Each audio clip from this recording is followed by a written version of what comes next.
Hola y bienvenidos una vez más a Brotes de Ciencia. Os habla Eric Torres en esta nueva entrega, junto con mi compañero Pablo Rodríguez y Diego Sánchez, detrás de los micrófonos con la mesa de sonido para que todo esto se grabe y salga bien y llegue a la audiencia. Bueno, con motivo del Día Mundial de la Alimentación, que se celebra el día 16 de octubre de cada año, queremos hacer un breve episodio sobre algunos ejemplos de cómo la biotecnología ha contribuido a la seguridad alimentaria y qué nuevas investigaciones pueden convertirse en realidad en el futuro sobre este tema de la alimentación. Como sabéis, el equipo de Brotes de Ciencia está formado por alumnos de biotecnología, por lo que nuestra contribución para celebrar esta efeméride queremos reivindicar un poco el papel de nuestra disciplina en la alimentación humana y animal. Y de hecho, la biotecnología y la alimentación están íntimamente relacionadas.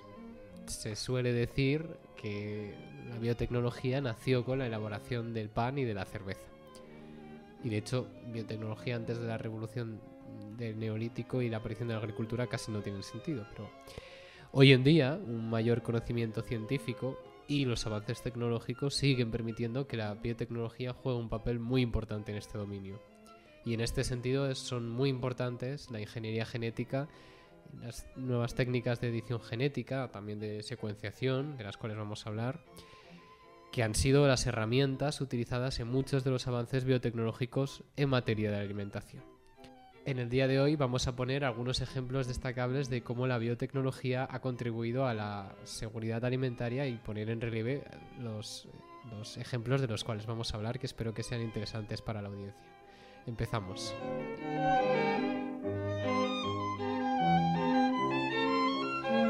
Bueno, pues para comenzar hablaremos sobre el gran ejemplo del alimento transgénico en la historia de esta industria, que es el arroz dorado, el Golden Rice.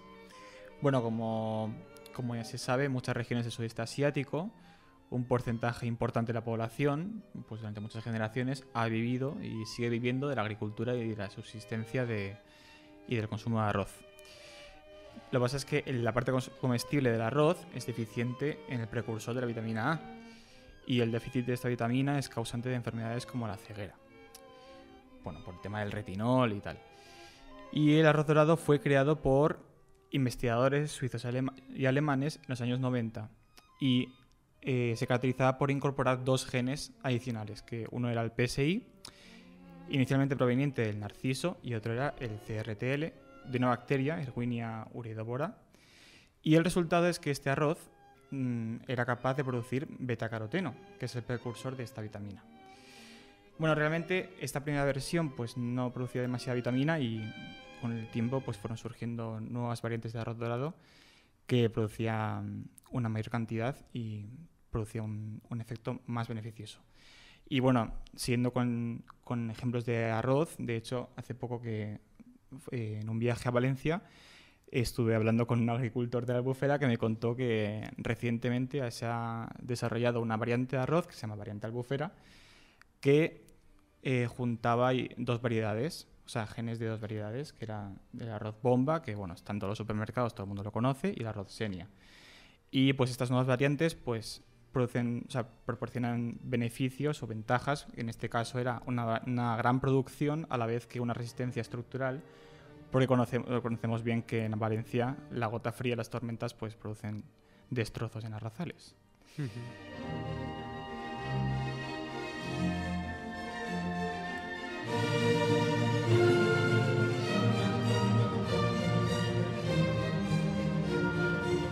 Bueno, pues pasamos del arroz al tomate, porque resulta que el primer alimento transgénico que fue comercializado era una variante de tomate llamada Flavor Saver, y que se caracterizaba por ser un knockout del gen de la poligalacturonasa, que es una enzima que se encarga de degradar la pared celular en el fruto maduro. Bueno, para nuestros compañeros de biotech, este knockout en concreto era un antisentido de este gen, de forma que se transcribía una secuencia antiparalela, produciendo pues una proteína totalmente disfuncional.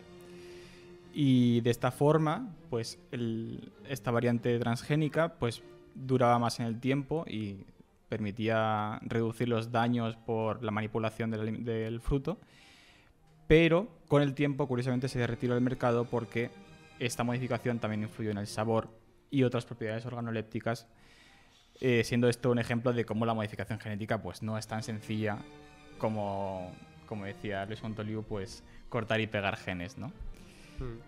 Sí, me encanta que hables del tomate porque yo tengo más tomates por aquí. Pero fantástico. Bueno, sí, también por ingeniería genética se han conseguido crear tomates con un mayor contenido de licopenos y betacarotenos, que son compuestos que ahora mismo pues, se escuchan mucho porque tienen poder antioxidante y por tanto se presupone que tienen un efecto beneficioso en la salud. Y esto se ha conseguido, por ejemplo, en el caso del tomate, con un mayor contenido de licopenos, silenciando el gen endógeno DET1 por medio de la tecnología de RNA de interferencia, que es una familia de moléculas de RNA cortas que silencian genes. Y lo que se ha conseguido además es que esto no altera otras rutas biosintéticas, porque muchas veces al cambiar un parámetro tocas otros. Y siguiendo también con tomates, hay en el mercado tomates que han sido editados genéticamente con la famosa técnica del CRISPR-Cas9, una técnica de edición genética que ya en 2020 fue objeto de Premio Nobel de Química a las investigadoras Jennifer Doudna y Emmanuel Charpentier, y cuyo descubrimiento se debe a un español, Francisco Juan Martínez Mojica. Esta técnica de CRISPR ha despertado el interés por su potencial uso en biotecnología, también en genética humana y tal, pero en biotecnología de alimentos tiene aplicaciones potenciales muy interesantes. Por ejemplo, en el año 2021 se comercializó en Japón el primer tomate editado por CRISPR para que contuviese altos niveles de GABA, ácido gamma aminobutírico, un neurotransmisor que puede presentar efectos beneficiosos sobre la presión sanguínea.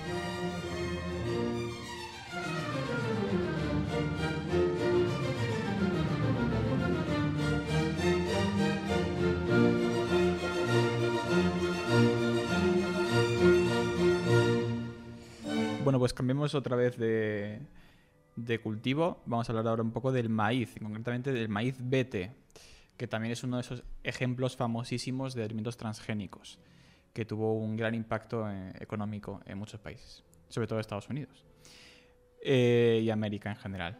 Pero bueno, estos cultivos de maíz, el problema que han tenido mucho tiempo es que presentan una plaga que es el taladro, y estos insectos lepidópteros crean galerías en el maíz, afectando al transporte de nutrientes y actuando como vía de entrada a hongos, por lo que se reducía considerablemente la producción de estos cultivos de maíz.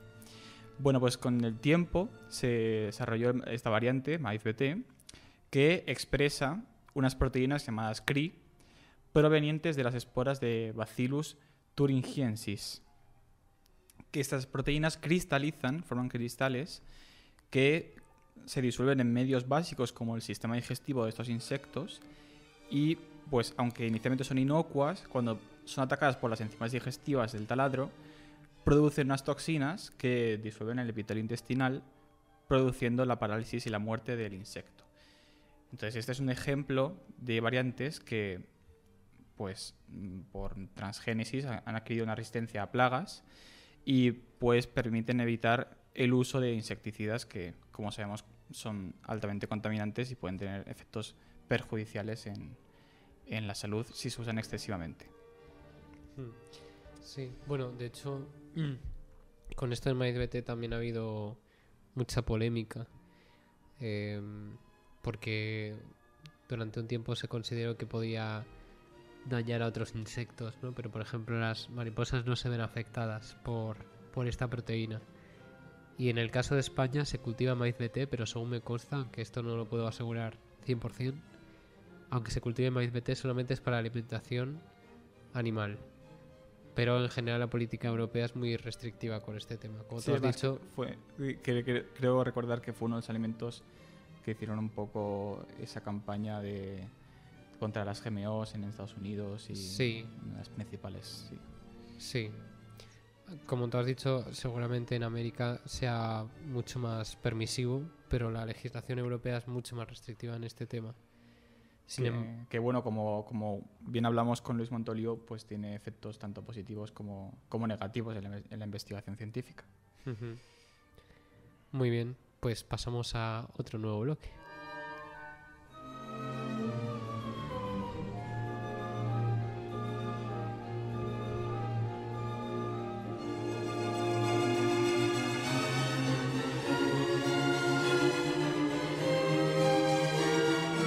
Bueno, también aquí es espacio para hablar un poco sobre las nuevas técnicas de secuenciación combinado con las tecnologías ómicas, como por ejemplo la proteómica, la transcriptómica, metabolómica, interactómica y un montón de otras ómicas que están siendo muy útiles para poder identificar, pues, por ejemplo, genes que tengan un mejor rendimiento en agricultura y en industria alimentaria, porque podrían, no sé, conferir mecanismos de defensa a la planta frente a distintos estreses bióticos y abióticos.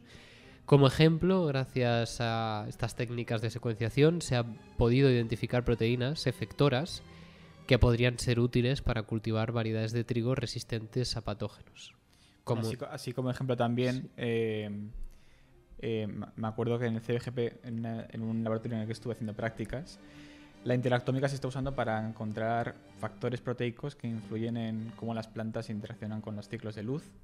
Y pues otra aplicación podría ser desarrollar variantes que prosperen en ambientes con ciclos de luz más largos, ciclos diurnos, o temperaturas más altas, por ejemplo.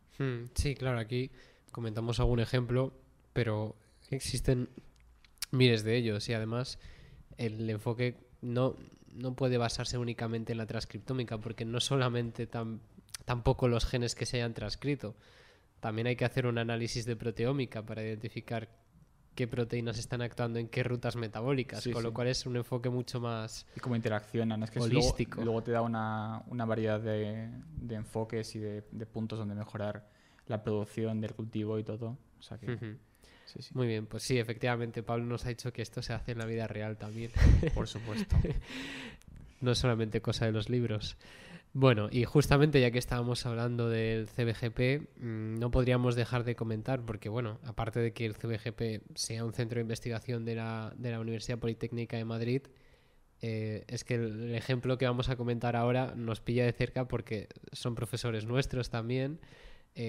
Por ejemplo, en mi caso, Stefan Buren, Carlos Echevarri. Sí. Bueno, hemos tenido varios también. Sí. Manuel González también. Manuel González Guerrero, sí. Saludos si nos escuchas. O Luis Manuel Rubio mismamente. Exactamente. Están trabajando en un proyecto que ha sido financiado varias veces por la Fundación Bill y Melinda Gates para desarrollar variedades de cereales que sean capaces de fijar nitrógeno de forma independiente de las bacterias y también evitando el uso de fertilizantes. Estas investigaciones realmente son de enorme importancia porque el nitrógeno es el principal elemento limitante. A pesar de que el nitrógeno atmosférico, N2, sea muy abundante en la atmósfera, de hecho el más abundante, su triple enlace es muy estable y prácticamente no es aprovechable por casi ningún ser vivo, que necesitan incorporar ese nitrógeno fundamental para la síntesis de sus bloques estructurales, ¿no? Proteínas y ácidos nucleicos por medio de compuestos ya fijados, ¿no? Como amoníaco, nitratos, etc. Solo algunas bacterias, algunas de vida libre como Azotobacter y otras que se establecen interacciones simbióticas con las plantas como Rhizobium, son capaces de utilizar el nitrógeno atmosférico para convertirlo en nitrógeno aprovechable. Lo que algunos investigadores, no muchos en el mundo, de hecho, y por eso de que tenemos la suerte de tener algunos de ellos en nuestra escuela, intentan hacer es expresar el gen de la nitrogenasa en plantas para que éstas puedan fijar ese nitrógeno, puedan hacer lo mismo que hacen las bacterias sin necesidad de utilizar estas bacterias, lo que permitiría reducir el consumo de fertilizantes, que además tienen un alto consumo energético, son bastante poco eficientes, con lo cual liberan gran cantidad de contaminantes y además son de difícil acceso para los agricultores de los países más pobres. Y realmente esto es una tarea muy complicada porque no solamente introducir los genes y ya está. La nitrogenasa es un complejo que está formado por una parte NIF-HRO, por otra parte NIF-decapra. Hay un montón de genes que están involucrados en la síntesis de los complejos metálicos, entre ellos FEMOCO, que es el complejo metálico más... Es que no sé cómo se dice en español, complejo metálico... O, bueno, el complejo clúster metálico. Grupo prostético de la nitrogenasa. Sí, metal cluster. Como el más eficiente, dices. Sí, más complejo de toda. Entonces, y además son sensibles a oxígeno. Con lo cual eso es un cuello de botella importante también. Está claro que esto es literalmente un resumen de un resumen, porque es que este tema... daría para mucho y de hecho nuestro objetivo es que podamos hablarlo en un episodio independiente con algunos de los nombres que hemos dicho. Y no solo es cómo lo hacen y qué han conseguido, sino luego si lo consiguen las consecuencias, toda la eutrofización que se ha producido por culpa de un excesivo uso de amoníaco y fertilizantes nitrogenados, lo que ocurrió en el Mar Menor de La Manga, por ejemplo, podría haberse evitado con ese tipo de tecnología. Bueno, y ya digamos que la consecuencia primera quizás sería que estamos consiguiendo hacer algo en eucariotas que no se ha hecho nunca antes. O sea, que a mí eso ya me parece impresionante. Cuando te cuenta Luis Rubio cómo lo hacen, que es una ingeniería biológica, es ingeniería biológica pura y dura. O sea, que tienen que reformar todas las rutas de secreción y señalizaciones. O sea, es espectacular. Y bueno, llevan muchísimos años con esto, claro. Sí. Bueno, y eso como anécdota nos deja un poco, ya que antes has hablado de Manuel González, que él nos decía que no todos son genes. Claro. Que también hay que controlar muchas otras cosas. Sí, es que claro, son varios laboratorios que están involucrados en un mismo megaproyecto, podríamos decir. Exacto. Y cada uno se centra pues en una cosa específicamente. Muy bien. Pues de este tema seguramente hablaremos más adelante en un episodio independiente. Estos simplemente han sido algunos ejemplos, no exhaustivos, como habéis podido escuchar, sobre biotecnología alimentaria, aunque por supuesto son muchas más las aplicaciones que existen. Pero nosotros no queríamos hacer un episodio muy largo para este día de hoy, con lo cual yo creo que podemos ir cerrando, ¿no, Pablo? Sí, simplemente enunciar una corta lista de ejemplos y mostrar cómo las tecnologías biotecnológicas pueden, bueno, valga la redundancia, pues pueden ayudarnos a mejorar la eficiencia en cultivos, resistente contra plagas, contra sequía, contra miles de cosas, y que al final es una tarea fundamental porque tenemos que dar de comer a todo un planeta. Así que, pues... Claro. Sí. Y bueno, también reivindicar un poco el papel de la biotecnología, ¿no? Porque muchas veces se suele obviar cuando se habla sobre seguridad alimentaria, ¿no? Se habla realmente de los problemas o de soluciones que puedan ser más políticamente correctas, pero la biotecnología debe ser importante a tener en cuenta si queremos, como dices tú, dar de comer a todo el mundo.